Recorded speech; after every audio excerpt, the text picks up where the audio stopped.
मेरे बहुत ही प्रिय और बेहद सम्मानित साथियों, हृदय की असीम गहराइयों से अभिनंदन, बहुत बहुत हार्दिक स्वागत। साथियों, यदि आपका भी सपना है एक सफल उद्योगपति बनने का, एक सक्सेसफुल बिजनेसमैन बनने का, या आप एक वुमन हैं तो बिजनेस वुमन बनने का, तो आज का ये एपिसोड आपके लिए बेहद खास होने जा रहा है। साथियों, कई बार ऐसा होता है कि बहुत बड़ी पूंजी लगाने के बावजूद, योग्य होने के बावजूद और उस बिजनेस में मेहनत करने के बावजूद व्यक्ति को कोई बड़ा घाटा हो जाता है और वो उस बिजनेस से निराश हो जाता है। और ठीक कई बार इसके उलट भी होता है। बहुत ही कम पूंजी से कोई व्यक्ति अपना बिजनेस स्टार्ट करता है और मेहनत करता है और सितारे उसके दिन दोगुनी रात चौगुनी तरक्की करते हैं और वो धीरे धीरे अपनी नेटवर्थ को बढ़ाता चला जाता है। तो आखिर क्या राज है? आज इस एपिसोड में हम जानेंगे कि कौन से 7 लग्नों में, जी हाँ साथियों, टोटल 12 लग्न होते हैं, परंतु कौन से ऐसे 7 लग्न हैं जिनको यदि कुछ ग्रहों का साथ मिल जाए तो वो व्यक्ति बहुत बड़ा बिजनेसमैन बनता है। साथियों, इस पर हम चर्चा करें इससे पहले एक बेहद ज़रूरी सूचना कि हम हमारे प्रत्येक एपिसोड के अंत में किसी न किसी जातक के प्रश्न का उत्तर देते हैं और ये प्रश्न हमें प्राप्त होते हैं आप लोगों के ही द्वारा YouTube कमेंट के माध्यम से। आप अपना कमेंट लिखें, कमेंट की शुरुआत में आप लिखें #आचार्य चंद्रकांत। उसके बाद में जब आप कमेंट लिखें तो एक बात का आपको ख़ास ख्याल रखना है कि कमेंट में आपको हमारे द्वारा इसी एपिसोड में पूछे गए एक बेहद आसान प्रश्न का उत्तर देना है जो इसी एपिसोड से संबंधित है। इसी एपिसोड के अंत में आपसे पूछा जाएगा। तो आइए साथियों, बिना किसी देरी किए हम जन्म पत्रिका के माध्यम से ये जान लेते हैं कि कब व्यक्ति को सितारे बनाते हैं एक सफल बिजनेसमैन या बिजनेस वूमन। साथियों, ये जो आप अभी स्क्रीन पर एक जन्म पत्रिका देख पा रहे हैं, फिलहाल ये जन्म पत्रिका खाली है। कौन से लग्न की ये होनी चाहिए और क्या स्थितियां होनी चाहिए, उस पर हम अभी चर्चा करने जा रहे हैं। साथियों, द्वितीय भाव, किसी भी जन्म पत्रिका का जो द्वितीय भाव है, जिसको कि हम धन का भाव या कुटुंब का भाव कहते हैं, ये बहुत ज़्यादा खास है।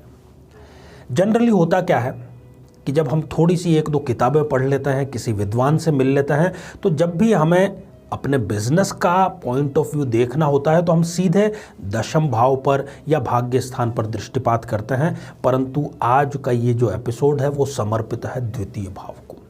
साथियों, वैसे तो जो द्वितीय भाव का लॉर्ड है उसको मार्केश कहा जाता है, परंतु एक विशिष्ट स्थिति है जो कि इस भाव के स्वामी की यदि खास स्थिति हो तो वो व्यक्ति को करोड़पति नहीं बल्कि कई बार तो अरबपति तक बना देती है। आपको अपनी जन्म पत्रिका में देखना है कि द्वितीय भाव का जो आपके लॉर्ड है, यदि वो स्वग्रही या स्वराशि या उच्च का होकर के केंद्र या त्रिकोण में विराजमान हो जाए तो, मैं दोबारा इसको रिपीट कर देता हूं, यदि द्वितीय भाव का लॉर्ड, जिसको कि हम धनेश कह सकते हैं, स्वराशि का या स्वग्रही जिसको कहें, या फिर उच्च का होकर के केंद्र या त्रिकोण में जाकर के अवस्थित हो जाए। अब होगा क्या कि ये सभी लग्नों पर यह बात लागू नहीं होती है। किन किन लग्नों पर यह बात लागू होती है उसके भी आप नाम नोट कर सकते हैं। मेष लग्न, वृषभ लग्न, कन्या लग्न, तुला लग्न, वृश्चिक लग्न, मकर लग्न और मीन लग्न। इन 7 लग्नों में ही ये स्थिति संभव है। इसके अलावा जो 5 लग्न हैं वहाँ पर ये स्थिति लागू नहीं होती। अब आप लोगों में से कई लोग ये भी सोच सकते हैं, प्रश्न बिल्कुल जायज़ है, कि जो क्या 5 अन्य लग्न हैं वो क्या कभी करोड़पति नहीं बनेंगे, क्या कभी वो किसी व्यापार में, बिजनेस में सफल नहीं बनेंगे? ऐसा नहीं है। परंतु आज का जो विशिष्ट योग है वो इन्हीं 7 लग्नों पर लागू होता है। अब धनेश यदि केंद्र में या त्रिकोण में उच्च का या स्वग्रही विराजमान हो तो ऐसा व्यक्ति अपार धन संपदा अर्जित करता है। वो इतनी धन संपदा अर्जित करता है कि उसके आने वाली कम से कम 2 पीढ़ियां उसके नाम से पहचानी जाती हैं। परिवार का तो वो कल्याण करता ही है, और संपत्ति जो निर्माण करता है वो नेटवर्थ उसका इतना अधिक होता है कि वो कई सैकड़ों लोगों को अपने यहाँ पर एम्प्लॉयमेंट या रोजगार प्रदान करता है। योग्यता भी उसकी प्रखर होती है, और वो ये सारा कार्य केवल योग्यता पर आधारित होकर के करता है। सिर्फ ग्रहों का खेल नहीं है, उसमें योग्यता भी ग्रहों ने प्रबलता से डाली है, बुद्धि बल भी उसमें प्रबलता से डाला गया, और ऐसा व्यक्ति दीर्घायु भी होता है। धनेश उसका मजबूत है।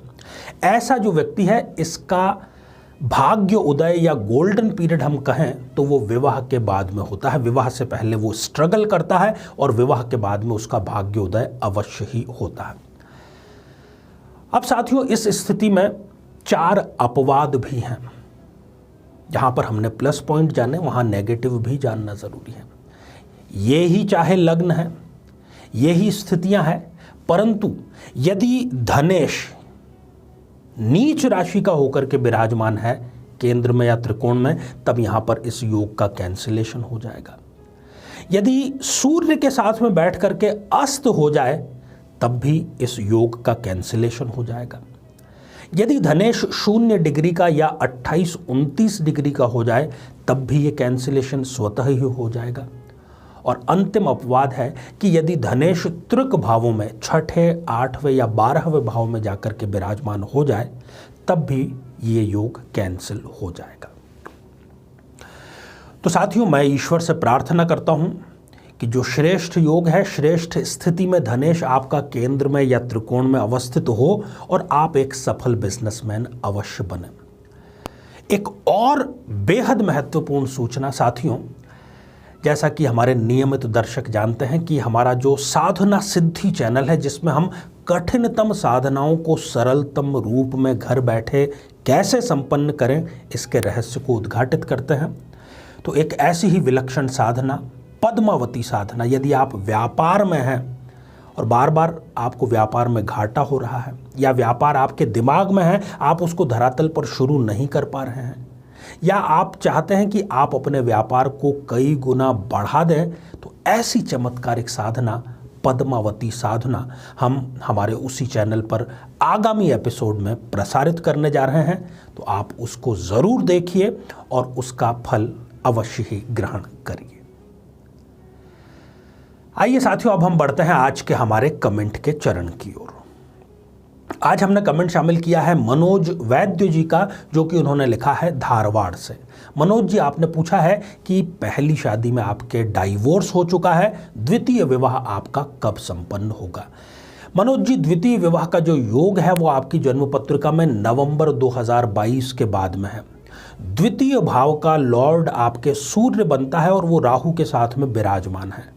आपको चाहिए कि आप सूर्य के उपाय करें, आदित्य हृदय स्तोत्र का पाठ करें, और दूसरी बार भी ऐसा नहीं, कई लोगों को ये गलत फहमी होती है कि सिर्फ पहली बार पहली शादी में ही कुंडली मिलान की जाती है। द्वितीय में तो और गहराई के साथ में और विस्तार के साथ में आपको कुंडली मिलान करना आवश्यक हो जाता है।